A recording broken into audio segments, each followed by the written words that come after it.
Sir ये तो हिला देने वाली खबर है। आपका जो ईवी चार्जर है वो सिंगल फेज पे किन वोल्टेज पे चलता है, इसकी क्या सेफ्टी वोल्टेज सेफ्टी के ब्रैकेट क्या है, और आपको सारा कुछ बता देंगे कि ये क्या इसका चक्कर है और कौन सा चार्जर यूज करना चाहिए, इसकी टेक्निकलिटीज, इसकी स्पेसिफिकेशंस। ईवी की जो ऑनर्स हैं वो इसके ऊपर कंफ्यूज हैं। देखिए, अर्थिंग इस लोगों के जहनों में ये आता है कि यार ये एडिशनल कॉस्ट है अर्थिंग की, लेकिन एक चीज़ समझें कि ये गाड़ी आपने एक दिन, एक महीने, एक साल के लिए नहीं ली है। ये गाड़ी कम से कम भी आपके पास 10 साल मिनिमम स्टे करेगी। जो लोग ये सोच रहे हैं कि इसको सोलर पे लगाया जाएगा तो उनका बिल जो है वो जीरो हो जाएगा नेट मीटरिंग का, कुछ चार्जर्स जो हैं वो सोलर के साथ कंपैटिबल है। अगेन मैं वही लफ्ज़ यूज़ करूंगा कि आपके एंड यूजर्स को ये चूज़ करना है कि चार्जर कौन सा है, कितना कंपैटिबल है। तो कमर्शियल चार्जर्स का क्या सोल्यूशन है, एक क्या सेटअप है और उसके लिए आपके पास क्या क्या ऑप्शंस मौजूद हैं, जरा उसके बारे में भी थोड़ा सा हमें जरूर बताएं। लेकिन जो थोड़े टाइम के बाद जो ना लोगों का ज़्यादातर फोकस जो है वो डीसी कमर्शियल चार्जर्स के ऊपर होगा। लोगों से मुराद मेरी ये है कि ईवी कार्स के ऑनर्स भी वो इस वक्त ट्रैवल करने से हेजिटेट करते हैं because they don't have a proper EV charger systems during the way. Sir आप वो सवाल है जो सुन के सितारों के मुंह में पानी आ जाता है और वो सवाल बहुत ही इंपॉर्टेंट है और डेफिनेटली गवर्नमेंट की सपोर्ट है इस मामले में as compared to import of others items. अगर वो पाकिस्तान में आ गई तो मैं आपको गारंटी से कहता हूं कि ये चीजें अपॉर्चुनिटी हैं, अगर कोई लेना चाहता है वो ले ले।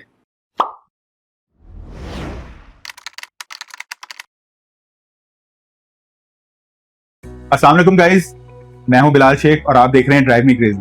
आज हम आपके लिए वो सारे सवालात लेके आए हैं और एक एक्सपर्ट से लाए हैं जो कि ईवी चार्जर से रिलेटेड आपके तमाम सवालात, तमाम कंफ्यूजन्स जितनी भी हैं वो आज सारी क्लियर कर देंगे और आपको सारा कुछ बता देंगे कि ये क्या इसका चक्कर है और कौन सा चार्जर यूज करना चाहिए, इसकी टेक्निकलिटीज, इसकी स्पेसिफिकेशंस, कौन कौन सी चीज किस किस बंदे के लिए बहुत जरूरी है। और ये स्ट्रेट फ्रॉम दुबई और हम आज इनका वेलकम करते हैं और आपके सवाल सारे बहुत ज्यादा लिख लिए हैं मैंने और सारे इस पे कवर करेंगे और आप इसको आगे तक फुल वीडियो को देखिएगा और इनका वेलकम करते हैं। जी सर, क्या हाल चाल है? ठीक ठाक है? अल्हम्दुलिल्लाह जी बिलाल साहब, बहुत बहुत शुक्रिया आपका, आपने इनवाइट किया हमें और मैं शुक्रगुजार हूँ आपका कि आपने इतना हॉट टॉपिक सेलेक्ट किया है, क्योंकि हमारे जो नाजरीन हैं और हमारे जो इस वक्त ईवी के जो ऑनर्स हैं जो इस वक्त गाड़ियाँ खरीद रहे हैं उनके लिए ये चीज़ें समझना बहुत ज़रूरी है कि जो है ईवी गाड़ी चूज़ करना और उसके बाद उस ईवी गाड़ी के लिए उसके चार्जर को चूज़ करना, that is very very important. Over to Bilal sahab. Sir सबसे पहले सबसे हॉट सवाल कि आपका जो ईवी चार्जर है वो सिंगल फेज पे किन वोल्टेज पे चलता है, इसकी क्या सेफ्टी वोल्टेज सेफ्टी के ब्रैकेट क्या है? देखिए जी, इस वक्त जो पाकिस्तान में जो भी चार्जर्स यूज़ हो रहे हैं या जो ईवी गाड़ियां जो हैं वो 220 टू 40 वाट्स के ऊपर हैं और जो चार्जर्स जो हैं वो भी 220 टू 40 वाट्स के ऊपर यूज़ होती हैं। जो सेफ्टी प्रिकॉशंस है उसके लिए है कि आपके चार्जर्स के अंदर लोड बैलेंसिंग मॉड्यूल होना चाहिए। आपके चार्जर्स की इंसुलेशंस के अंदर जो सेफ्टी फीचर्स या सेफ्टी प्रोटोकॉल्स हैं वो आपके वॉल्ट प्रोटेक्शन और सर्ट प्रोटेक्शन होने चाहिए। आपके चार्जर में ये फर्मवेयर जरूर होना चाहिए कि in case of any electrical fluctuation वो 10 से 15% माइनस प्लस में उसको मैनेज कर सके। That is very very important feature जो कि एक अच्छे क्वालिटी के चार्जर्स के अंदर ये फंक्शंस या ये फैसिलिटीज मौजूद है। अच्छा मुबारक साहब, ये बताइएगा कि जो लोड शेडिंग है पाकिस्तान में एक बहुत बड़ा इशू है, क्योंकि अनस्केड्यूल भी हो जाती है, स्केड्यूल भी हो जाती है, तो ये लोड शेडिंग का असर क्या इस चार्जर पे या गाड़ी पे या इसके जो साइकिल्स हैं उस पे पड़ता है या नहीं पड़ता है या किस तरह होता है? बिलाल साहब देखें, अगर तो आपका चार्जर अच्छी क्वालिटी का है और आपकी इंसुलेशन अच्छी क्वालिटी और स्टैंडर्ड की हुई है तो लोड शेडिंग पे या फ्लक्चुएशन की वजह से आपके चार्जर के ऊपर कोई असर नहीं पड़ेगा। फॉर एग्जांपल, अगर आपके चार्जर्स में ये फ्लक्चुएशन कंट्रोल है, आपके चार्जर्स के साथ सेफ्टी प्रोटोकॉल्स जो है, सर्च प्रोटेक्शन, वोल्ट कंट्रोल मौजूद है और आपकी जो मोबाइल एप्लीकेशन है वो आपके पास एक्टिव है, इलेक्ट्रिसिटी फ्लक्चुएट होती है या लोड शेडिंग होती है तो ऑटोमेटिकली ये सारी चीजें जो है ना डिसेबल हो जाएंगी, आपकी चार्जिंग बंद हो जाएगी, बिजली आ भी जाएगी तो आपका चार्जर उस वक्त तक स्टार्ट नहीं होगा जब तक आप मैनुअली उस चार्जर को ऑन ना करें या अपनी मोबाइल एप्लीकेशन से उसको दोबारा से रीस्टार्ट ना करें। अच्छा, तो ये पुरानी वायरिंग पे भी चल जाती है? जो एग्जिस्टिंग जिनके घर पुराने बने हुए हैं या जिनकी मीटर्स पुराने हैं तो उनके लिए इनको नई वायरिंग करानी पड़ेगी कि इनके पुरानी वायरिंग पे भी ये चार्जर सही काम कर देंगे? बिलाल साहब, जो वायरिंग है चार्जर्स की, ये आपका जो स्टार्ट होता है आपकी मेन डीबी से स्टार्ट होता है। पहली तो चीज ये होती है कि आपका लोड अवेलेबल है उस चार्जर के लिए या नहीं, नंबर 1। नंबर 2, आपकी जो मेन डीबी होगी वहां से केबल कनेक्ट होगी, जो कि आके आपके आइसोलेटर के साथ कनेक्ट होगी, और उसके बाद तमाम जो एसेसरीज जो मैंडेटरी रिक्वायरमेंट है वो होंगी, और देन आपका चार्जर कनेक्ट होगा। इसका उस चीज के साथ आप यूं कह लें कोई कंसर्न नहीं है एक तरीके से। लेकिन दूसरी तरफ से ये है कि अगर आपकी बैकएंड तमाम केबलिंग अच्छी है तो there will be no issue. लेकिन again charger will not work if background SMDB not okay, main DB not okay. Main DB okay है तो वहीं से आपको पता चल जाएगा कि आपकी wiring is capable to accept this charging और नॉट। अच्छा, तो इसके अंदर अर्थिंग का भी एक बहुत मेजर रोल है। वो अर्थिंग क्या होनी चाहिए, उसकी क्या स्पेसिफिकेशन, क्या उसकी रीडिंग होनी चाहिए? यहाँ पे लोगों को अर्थिंग की रीडिंग भी ज्यादातर लोगों को नहीं पता कि उसकी रीडिंग ओम्स में ली जाती है। आप बताएं कि इसको अर्थिंग का क्या प्रोसेस है? क्या प्रोसेस तो खैर अर्थिंग का जो है वो है, लेकिन वो क्या होनी चाहिए और क्या उसकी स्पेसिफिकेशन है? देखिए, आपका ये बहुत ज़बरदस्त किस्म का सवाल है। इस पर हमारे ज़्यादातर जो कस्टमर्स हैं या जो ऑडियंस है, ईवी की जो ऑनर्स हैं, वो इसके ऊपर कंफ्यूज हैं। देखिए, अर्थिंग इस लोगों के जहनों में ये आता है कि यार ये एडिशनल कॉस्ट है अर्थिंग की, लेकिन इस चीज़ समझें कि ये गाड़ी आपने एक दिन, एक महीने, एक साल के लिए नहीं ली है। ये गाड़ी कम से कम भी आपके पास 10 साल मिनिमम स्टे करेगी। इलेक्ट्रिकल का सारा कंसर्न, और गाड़ी जो है वो रिलेटेड टू इलेक्ट्रिकल है, उसका सारा कंसर्न अर्थिंग के साथ है। हमारे चार्जर्स के अंदर, या जिस चार्जर्स की मैं बात कर रहा हूँ, उस चार्जर्स के अंदर अर्थिंग की जो सेंसिटिविटी है वो बहुत हाई है। हम कम से कम भी अपना मिनिमम 1 ohms के ऊपर अपने चार्जर को अलाउ करते हैं कि वो चार्जर जो है चले जब तक वो 1 ohms रीडिंग नहीं ले लेता। लेकिन चूंकि हम इस एशियन कंट्रीज के हवाले से बात कर रहे हैं, पाकिस्तान की बात कर रहे हैं, तो कुछ कस्टमर्स अपने अंडरटेकिंग के थ्रू 5 ohms तक भी उसको एग्रीड करते हैं कि yes we are responsible, chargers please आप उसकी सेंसिटिविटी लेवल जो है वो कम कर दें। तो 1 to 5 बिटवीन नॉर्मली चलता है, लेकिन recommended to have a minimum 1 ohms please. 1 ohm तक इसकी रीडिंग होनी चाहिए। इस मैंडेटरी, इस recommendations from the manufacturing point of view, from the R&D point of view, क्योंकि इससे आपकी चार्जर की लाइफ जो है वो ज्यादा स्ट्रांग हो जाती है। ये भी एक पॉइंट बहुत नोट करने वाली बात है कि यहाँ पे अर्थिंग जब आप कराते हैं घर में, तो आपके अर्थिंग वाले कहते हैं कि लेस देन 5 ठीक है, चल जाएगी, ये है वो है। तो आप अपने अर्थिंग वाले को जरूर बताएं कि लेस देन 1 पे वो अगर ला सकता है तो उसके फिगर्स जरूर ला के चेक करें और फिर अर्थिंग करवाएं। अच्छा मुबारक साहब, एक और बात बहुत जबरदस्त मेरे ध्यान में अभी आई है कि जो जिन लोगों के, और ज्यादातर लोगों को आपको पता है कि सोलर उनके घरों में इंस्टॉल्ड है, तो क्या ये सोलर पे भी चल सकता है? अगर किसी के पास ऐसा इन्वर्टर लगा हुआ है बड़ी कैपेसिटी का, तो वो सोलर पे चलाना चाहता है, तो वो डायरेक्ट सोलर पे चला सकता है कि उसको पीछे ग्रिड से ही उसको देना पड़ेगा? ये जरा थोड़ा सा क्लियर करें। सर, इसमें कुछ चार्जर्स जो हैं वो सोलर के साथ कंपैटिबल है। अगेन मैं वही लफ्ज यूज करूंगा कि आपके एंड यूजर्स को ये चूज करना है कि चार्जर कौन सा है, कितना कंपैटिबल है। उसके अंदर ये सारे फीचर्स मौजूद हैं। ये फर्मवेयर जो मैंने फ्लक्चुएशंस की बात की, सोलर कंपैटिबिलिटी की बात की, कल को बेस्ट के साथ, बैटरी एनर्जी स्टोरेज सिस्टम के साथ कंपैटिबल है या नहीं है, ये तमाम फीचर्स हैं ऐसे हैं जो कि हर चार्जर में नहीं होते हैं या हर ब्रांड में नहीं होते हैं। So it's very important for our listener कि वो इस चीज को जरूर कंसिडर करें कि ये सारे फीचर्स, बिकॉज आपकी गाड़ी कम से कम 10 से 15 मिलियन के दरमियान है, तो ये छोटे से फीचर्स हैं जो कि आप कंसीडर कर लेंगे। इसकी वजह से कल को आपको बार बार चार्जर का ब्रांड या चार्जर का टाइप आपको चेंज नहीं करना पड़ेगा। तो जो लोग ये सोच रहे हैं कि इसको सोलर पे लगाया जाएगा तो उनका बिल जो है वो 0 हो जाएगा नेट मीटरिंग का, उस क्या इसका हिसाब था? सर देखें, बड़ी कॉमन सी बात है कि अगर आप देखें, इसमें 2 चीजें हैं। आपका inverter, solar inverter with battery है, तो इसका मतलब है आप ना बिजली दे रहे हैं और ना ले रहे हैं, राइट? इसका मतलब है कि आप अपने ही जो बैटरी स्टोरेज है वही आप अपने चार्जर में यूज कर रहे हैं, राइट? और दूसरा ऑप्शन आपके पास क्या होता है, विदाउट बैटरी। जब विदाउट बैटरी आप जो है आपका इन्वर्टर है, तो इसका मतलब है आप जितनी दे रहे हैं और उतनी ही ले रहे हैं, तो फिर टैरिफ आपके ऊपर लागू होगा। अच्छा सर, ये जो कमर्शियल चार्जर्स हैं इसके बारे में कुछ हमें बताएं।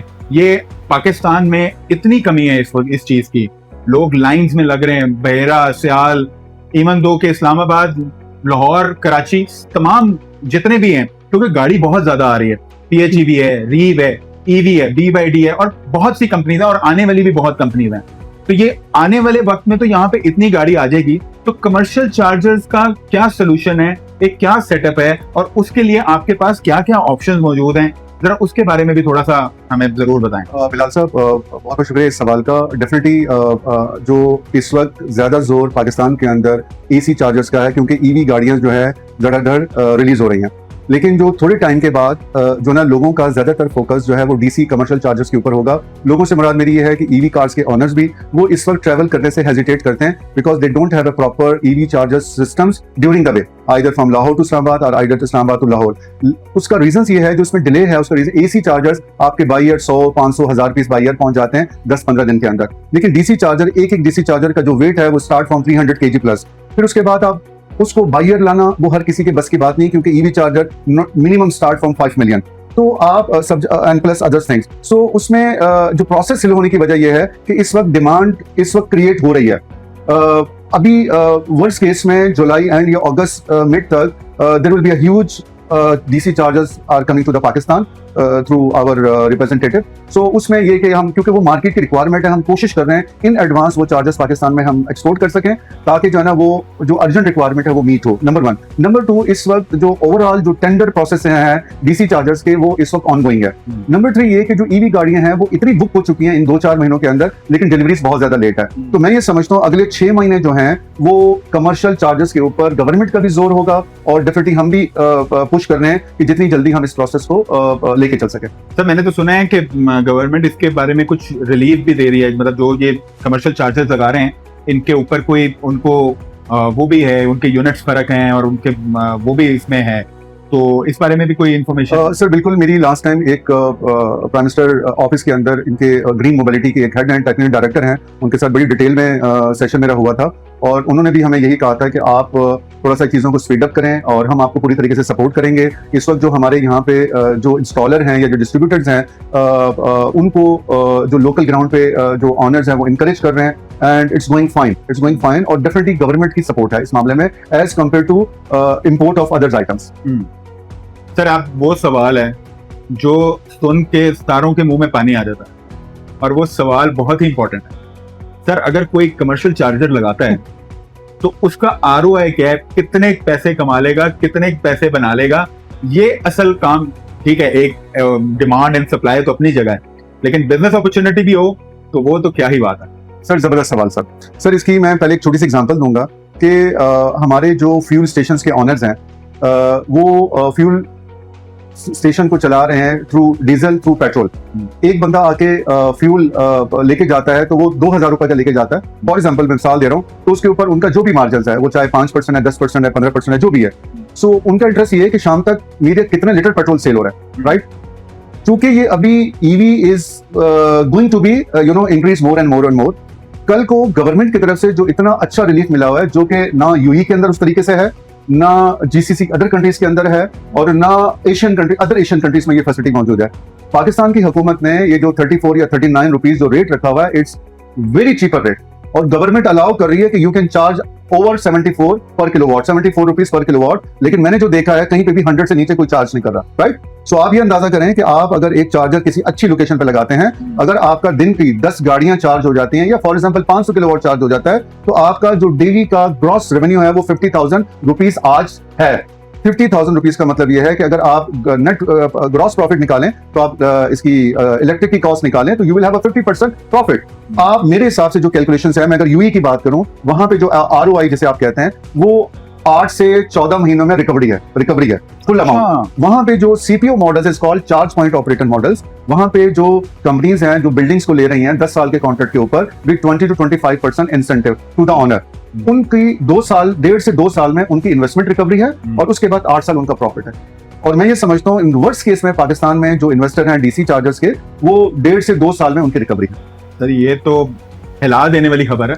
लेकिन सर इसमें एक चीज समझने की जरूरत है हमें कि आज पाकिस्तान के अंदर हमारे 15,000 प्लस फ्यूल स्टेशन हैं, हमारे पाकिस्तान के अंदर फूड सप्लाई चेन्स हैं, medical college, school, universities, hospitals, food supply chains and streets and parks. तो आप अंदाजा करें कि आज एक फ्यूल स्टेशन के ऊपर जो सबसे बड़ा फ्यूल स्टेशन होता है, कम से कम भी 12 से 15 गाड़ियां चार्ज हो रही होती हैं। आज हम एक ईवी चार्जर की बात कर रहे हैं या गवर्नमेंट की तरफ से एक ईवी चार्जर लगाने को कहा गया, 10% जो भी रेशियो बनती है, लेकिन कल को जब यही ईवी गाड़ियां 1 लाख से 2 लाख अगले 2-3 सालों में ये हो जाएंगी, तो उस वक्त ये ईवी चार्जर उस फ्यूल स्टेशन के ऊपर ज्यादा की जरूरत होगी। कम से कम भी 6 से 8 ईवी चार्जर्स की रिक्वायरमेंट बनेगी। उस कंडीशंस में ये लोड फिर भी मैनेज करना मुश्किल हो जाएगा फ्यूल स्टेशन ऑनर्स के लिए, जो कि अगले 2 से 3 साल के अंदर ये चीजें होंगी। एक्सेलेंट। सर मुझे एक चीज और बताएं, क्योंकि इस चीज में मुझे जरा ज्यादा इंटरेस्ट है। आपको पता है मैं शेख हूँ और शेखों वाली बातें करता हूँ, तो ये आपको भी पता है कि मैं इस चीज को जरा ज्यादा स्क्रैच करता हूँ। सर अगर कमर्शियल एक चीज लगी हुई है तो इसको ऑपरेट करने के कितने ऑप्शंस हैं? क्या ये प्लग एंड प्ले है या RFID है या क्या, किस तरह एक जो कहीं पे लोकेशन पे अगर कोई कमर्शियल चार्जर लगा रहा है तो वो कितने तरीकों से उसको ऑपरेट कर सकता है और किस तरह उसको मैनेज कर सकता है, ये बहुत जरूरी है। शेख साहब, एक्सीलेंट क्वेश्चन। ये देखिए, नॉर्मली जो अभी तक हमारे चार्जर्स यहाँ जो मैंने देखे हैं वो थ्रू RFID कार्ड ऑपरेट हो रहे हैं। फॉर एग्जांपल कि एक कस्टमर आता है गाड़ी को चार्ज करने के लिए, तो ऑपरेटर का होना जरूरी है। वो ऑपरेटर को बुलाएगा ऑनर, उसके बाद वो टैप करेगा RFID कार्ड को, फिर चार्जिंग स्टार्ट होगी।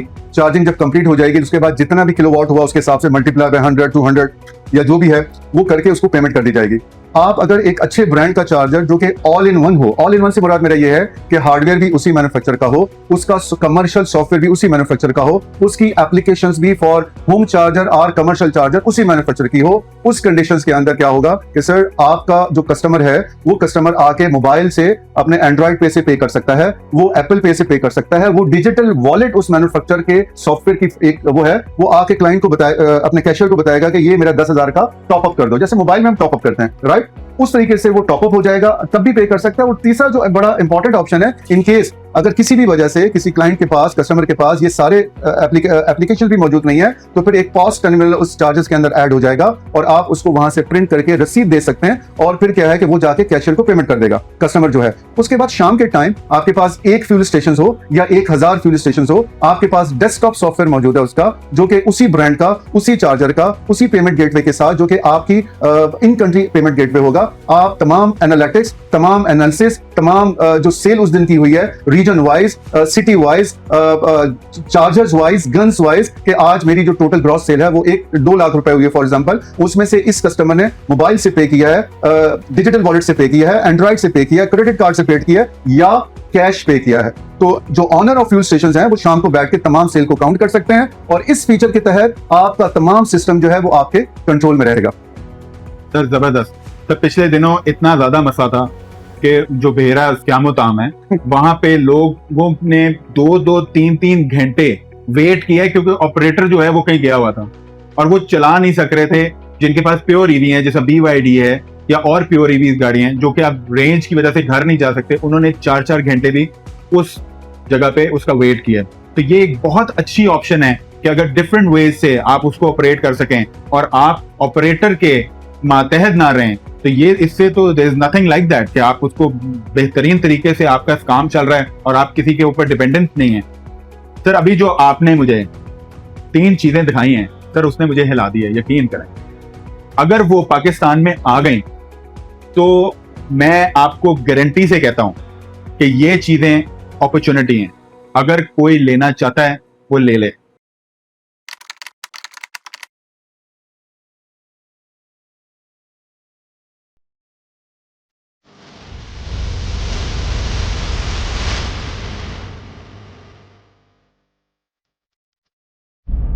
ऑनर डीमोटिवेट है कि गाड़ियां नहीं है, लेकिन गाड़ियां तो साल 6 महीने के बाद बहुत ज्यादा बढ़ जाएंगी। ये तो एक आई ओपनिंग है और मैं फ्यूचर देख रहा हूं बहुत जबरदस्त। ये डीसी चार्जर्स की टेक्नोलॉजी वाटर कूलेंट से लिक्विड कूलिंग पे शिफ्ट करनी पड़ेगी। उसको क्या क्या चीजें देखनी चाहिए उसकी गाड़ी को प्रोटेक्ट करने के? और अगर कोई गाड़ी वाला बंदा वहां पे आता है, वो आके सोशल मीडिया पे एक वीडियो डाल के चले जाए कि चार्जर इज पैथेटिक, लेकिन सर जब चार्जर्स की बात आती है तो यहाँ फोकस चेंज हो जाता है। हम लोग भूल जाते हैं कि हमारी ईवी गाड़ी की जो कॉस्ट है 80% is related to the battery. क्या 8 साल में हमारी बैटरियां रिप्लेस होती रहेंगी? 8 साल के बाद क्या हो गया? इसका मतलब 8 साल के बाद ये गाड़ी हमारी कचरा हो जाएगी। तो वहां पे भी ईवी गाड़ियां हैं